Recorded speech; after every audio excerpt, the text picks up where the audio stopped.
اور ایک توحید کا تیسرا مرتبہ ہے کہ اللہ کے ماں سوا بندے کو کچھ بھی نظر نہ آئے، اللہ ہی نظر آئیں اور کچھ بھی نظر نہ آئے۔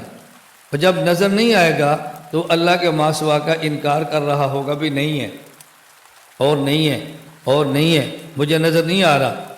اور یہ ہر صوفی کا معاملہ نہیں ہوتا، یہ اس صوفی کا معاملہ ہے کہ جس پر اللہ کی تجلی پڑی ہے اور اس کو ماں سوا نظر نہیں آ رہا۔ اللہ کی تجلی کیا ہے؟ اللہ نور السماوات والارض، اللہ آسمان و زمین کے نور ہے۔ نور کو روشنی کہتے ہیں نا، تو جب میں نے ان کی آنکھ ایسے ٹارچ ماری ہے تو یہ ٹارچ کے اندر سے روشنی نکلی ہے، اس کو کیا کہیں گے؟ نور کہیں گے نا۔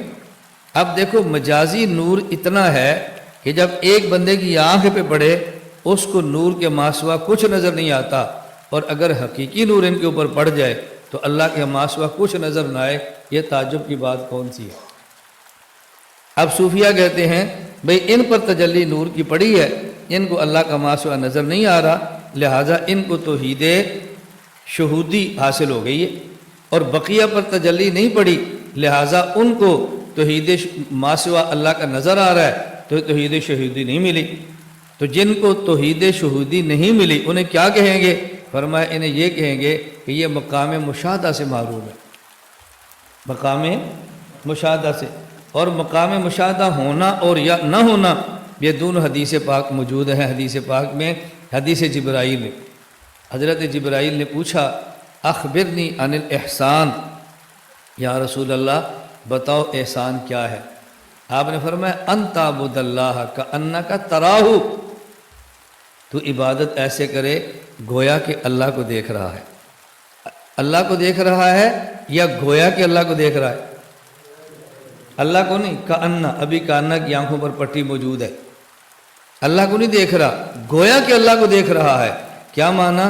اللہ نظر نہیں آ رہا، اللہ کی تجلی نظر آ رہی ہے، اسی تجلی میں سے اللہ کو دیکھے گا، اللہ تو نظر نہیں آ رہا۔ عبادت یوں کر فَإِن لَمْ تَكُنْ تَرَاهُ فَإِنَّهُ يَرَاكَ، اور یہ کیفیت پیدا نہیں کر سکتا تو پھر اس کیفیت سے عبادت کر کہ اللہ تجھے دیکھ رہا ہے۔ اب یہ جو پہلی کیفیت ہے گویا تو اللہ کو دیکھ رہا ہے، یہ مقام مشاہدہ ہے، یہ ہر بندے کو نہیں ملتا، کسی کسی کو ملتا ہے جو خاص ہوتے ہیں، اور جو عام ہوتے ہیں ان کو مقام مشاہدہ السلام علیکم۔ نہیں ملتا۔ وہ خلاصہ یہ ہے، روک دیجئے، خلاصہ یہ ہے، باتیں ہو گئی، وہ تقریباً وہی بات الفاظ کے دہرانے کے ساتھ آگے بھی ہے۔ خلاصہ ان کی بات کا یہ ہے کہ توحید کا ایک تیسرا درجہ ہے کہ بندے کو اللہ کے سوا کچھ بھی نظر نہ آئے۔ اللہ عالم اس سلف میں سے کس کو یہ درجہ ملا تھا کہ اللہ کے سوا کچھ بھی نظر نہ آئے۔ تو جب نظر نہ، اچھا ایک چیز ہے نظر نہ آئے، دوسرا کیا ہے اس میں؟ تو وہ اللہ کے ماں سوا کا انکار کر رہا ہوگا کہ اور کچھ ہے ہی نہیں، کہ اس پر اللہ کی تجلی پڑی ہے۔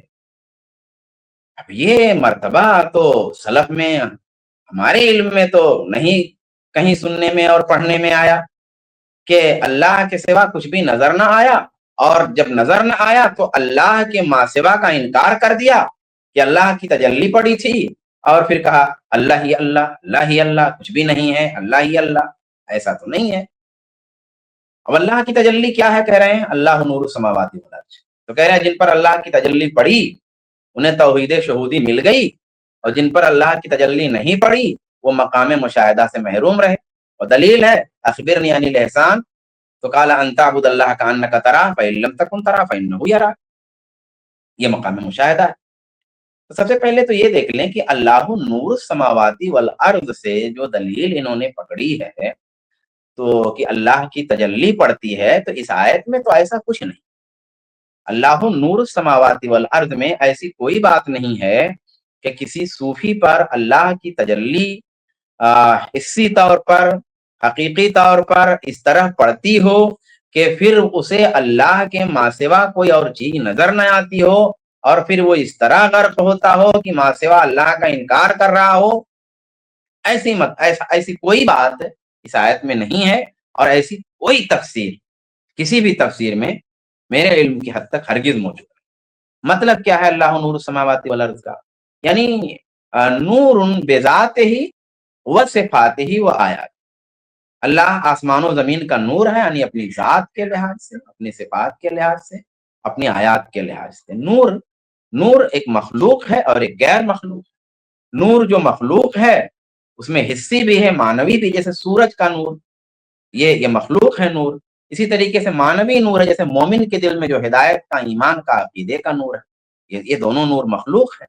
اور غیر مخلوق تو وہ جو ہے اللہ تبارک و تعالیٰ کی ذات کا نور ہے، اس کے کلام کا نور ہے، اس کے صفات کا نور ہے۔ مفہوم کیا ہے اللہ نور السماوات والارض کا؟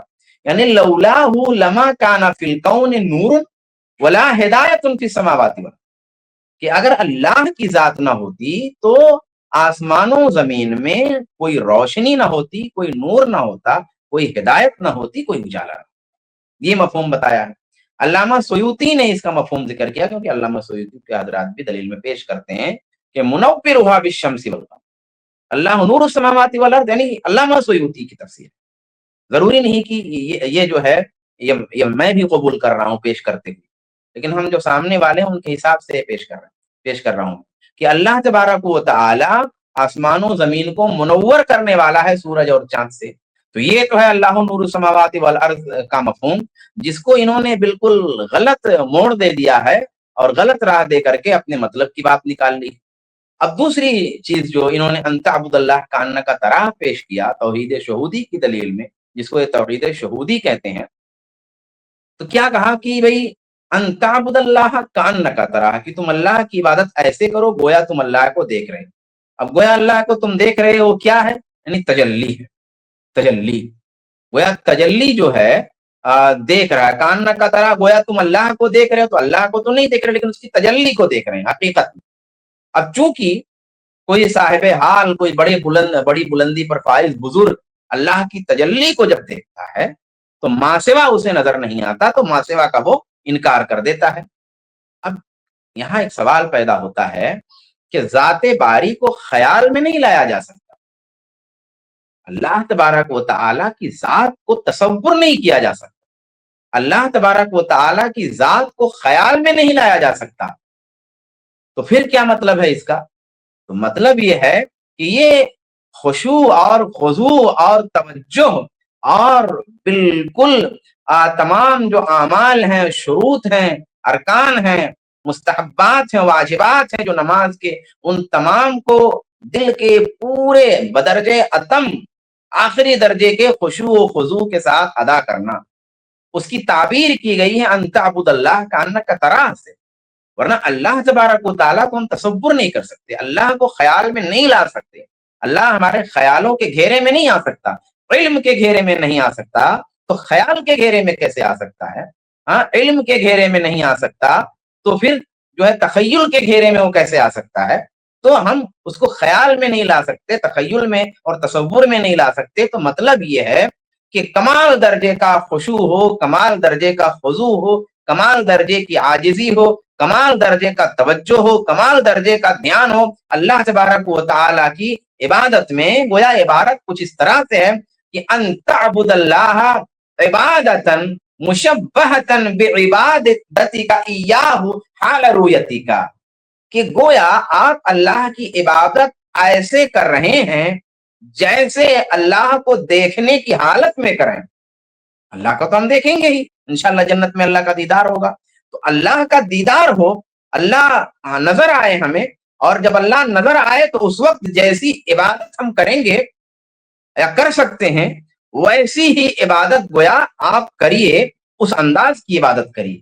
یہ مطلب ہے یا ان تعبد اللہ حال کونک مستحضرا خشیۃ من یراہ سبحانہ، کہ اس انداز میں اللہ تبارک و تعالیٰ کی جناب میں اس کی عبادت کیجئے اور جیسا اس کی خشیت ہے جو اللہ کو دیکھ رہا۔ تو اللہ کو دیکھنے والے کی جو خشیت ہوگی اس کے اندر، اس خشیت کے ساتھ، اس خضوع کے ساتھ آپ جو ہے اللہ کی عبادت کریں۔ گویا یہاں رویت معنوی مراد ہے۔ یہ تو صاف ستھرا معنی اس حدیث کا مراد ہے۔ اب کہاں اس حدیث کا یہ صحیح اور صاف معنی اور کہاں یہ تصوف کی گڑبڑ سڑبڑ اصطلاحات اور یہ وحدت الوجود اور وحدت الشہود کی تعبیرات؟ میرے بھائیوں، ایک طرف آپ پیچیدہ باتیں پیش کرتے ہو اور پھر اس کو سمجھاتے ہو، پریشان ہوتے ہو، تھکتے ہو۔ بھائی یہ تھکنے سے اچھا ہے کہ کتاب و سنت کی پیروی کرو۔ ہمیں علم کلام نہیں آتا، ہمیں فلسفہ نہیں آتا اور ضرورت بھی نہیں ہے اس کی، تو علم کلام اور فلسفہ کی کوئی ضرورت نہیں ہے ذات باری تعالیٰ کے سلسلے میں، اس کے اسماء، اس کے صفات، اس کی ذات کے سلسلے میں۔ اللہ کے رسول صلی اللہ علیہ وآلہ وسلم نے، آپ کے صحابہ نے، سلف صالحین نے اللہ تبارک و تعالیٰ کی عبادت کی ہے، تقویٰ کی راہ اختیار کی ہے، تزکیہ کی راہ پہ چلے ہیں، سلوک کی راہ پہ چلے ہیں، مگر نہ ایسا کوئی حال ہوا ہے، نہ اس طرح سے بے خبر ہوئے ہیں، نہ اس طرح سے ہوش گنوایا ہے کہ ارد گرد ماں سوا کچھ نظر ہی نہ آیا ہو اور چلا پڑے ہوں بس اللہ ہی اللہ ہے، کچھ ہے ہی نہیں، نہ بیوی ہے، نہ بچے ہیں، نہ جاندار ہے، نہ ہوا ہے، نہ پانی ہے، نہ سورج ہے، نہ چاند ہے، نہ عرش ہے، نہ فرش ہے، کچھ بھی نہیں ہے، صرف اللہ ہی اللہ ہے۔ بتا دیجئے کوئی جو ہے، جو قرون مشہود لہا بالخیر، جو صدیاں ہیں، ان میں کوئی ایسی شخصیت رہی ہو جو جس نے ایسا کوئی دعویٰ کیا ہو اور اس طرح کی چیز پیش آئی ہو سلف میں سے، آپ بتا دیجئے، دلیل لے آئیے۔ یہ تو بعد کے زمانوں کی عجمی تصوف کی اور جو ہے یونانی فلسفے کی دین ہے کہ آپ نے عقیدے کے مسائلوں کو لے جا کر کے یونانی فلسفے میں لپیٹ دیا ہے، اور لپیڑنے کے بعد جب اعتراض پیدا ہو رہا ہے تو آپ بیٹھ کر کے اس کی تشریح کر رہے ہیں۔ میرے بھائی، اس چیز کو ہی جھٹک دو اور اس کو ہی ختم کر دو، اس اصطلاح کو ہی دریا برد کر دو، اور جن کتابوں میں ہے ان کتابوں کو جلا دو، اور اس کے بعد میں پھر صاف ستھرے عقیدے کے ساتھ اللہ تبارک و تعالیٰ کی عبادت کرو۔ اللہ تبارک و تعالیٰ سے دعا ہے کہ اللہ تبارک و تعالیٰ مجھ کو، آپ کو، سب کو توفیق عطا فرمائے۔